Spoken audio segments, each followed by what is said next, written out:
In Edna Lewis's lifetime, being a chef didn't have the same celebrity cachet as it does today. She spent many of her working years going from job to job, often to make ends meet. When she was almost 70, a former plantation reached out. Middleton Place, which is now a popular site for weddings in Charleston, South Carolina, offered her a job as chef in residence. They asked her to develop a new menu inspired by plantation cooking. She accepted. What was it like for Miss Lewis, a granddaughter of enslaved people, to live and to work here, a place where thousands of men, women, and children worked under some of the most horrendous conditions you could think of? To help make sense of it all, I went to the Middleton Place restaurant to meet Amethyst Ganaway. Amethyst is a friend, food writer, and chef who grew up and moved back to Charleston. What is it like visiting this? I imagine you probably went on field trips here. What is it like remembering that versus now? Talk to me about how that feels. Being from here, I have a ingrained respect of what this place is and what it means. It's beautiful in its way. It's like you look at this place and it's hard to imagine what was here. And then you think about who created this, you know? Absolutely.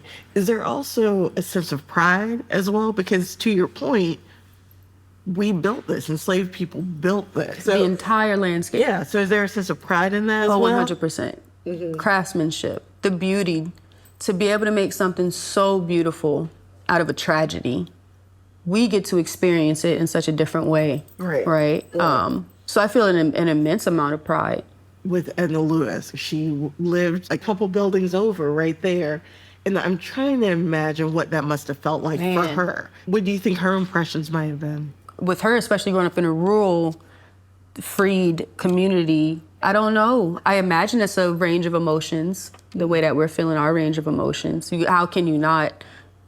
I was doing some reading last night that she read the Carolina Housewife Cookbook by Sarah Rutledge and learning those recipes, which I imagine Black women were perfecting cooking on a daily basis, yet no one knows their names. Yeah, absolutely. And I think that's where Edna Lewis came in, is she knew she had a responsibility when she got that call to come and be here and to take over for this restaurant and to specifically look back at those historical menus and those dishes that were created here. She knew that it wasn't Sarah Rutledge who came up with those recipes. And it makes me proud to know that someone of her stature would come here and understand and respect, more importantly, respect and learn from us and learn from our culture.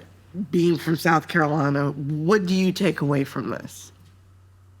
That I have a responsibility, right, to accurately tell these stories or to give names to the nameless, right? I think Edna Lewis, if she could be sitting in the back corner somewhere in here looking at us, I kind of feel like she is, right? Like her presence is here looking at us like, look at these two babies. You know what I'm saying? Look at them. Yeah. Getting to come to a place like this and recognizing the impact of her work. Yeah. And the impact of the people that were here. And I think Edna Lewis would be looking at us right now and she would be overwhelmed. Amethyst and I walked the same path that Miss Lewis walked back and forth to the restaurant every day. She lived on the second floor of this mill house, overlooking the rice paddies. But imagine, okay, you just got off of work at this plantation restaurant, and this is what you walk back up to when you come home. Like, that's crazy to me. They made a little path right here and cut through. There's a window right there that would look out. So yeah, she would walk up there. And she's like old when this is going on. Yeah. You know what I mean? Yeah. Edna Lewis worked at Middleton Place for 3 years. Friends recall that she left because she was lonely. But everything she learned about the cuisine and the people stuck with her. The next day, Amethyst offered to introduce me to Lowcountry cooking, starting with a trip to a seafood market. What are you most excited about? It's almost like I don't know. It's almost like Christmas. Like I don't know what I'm gonna get. Yeah. And I think that's what makes me feel real excited. Yeah. Good afternoon. Hello, how you doing? You wanna do some shark? You wanna try some shark? Absolutely. All right, let me get like 1.5 pounds of shark, please.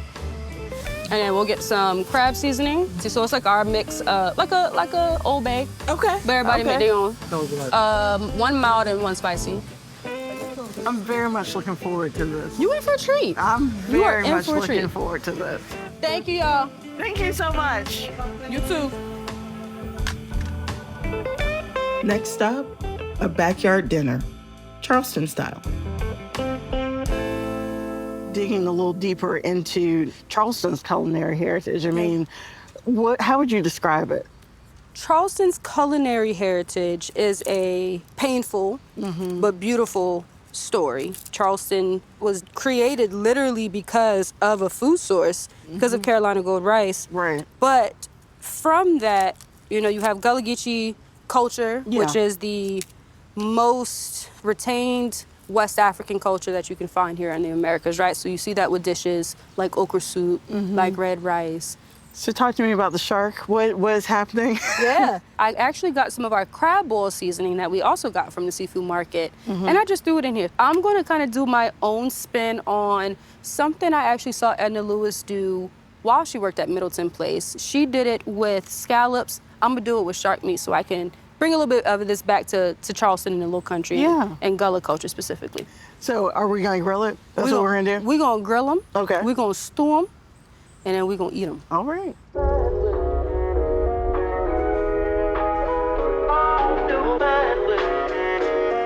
Put a little bit of chopped scallions and some green onions. All right, let's drop our tomatoes in there. All of them right in there. Yeah. You smell real good. It does smell good. The seasoning smells insane. You got me working hard, Amethyst. Good. You got me working That means hard. the food gonna taste better.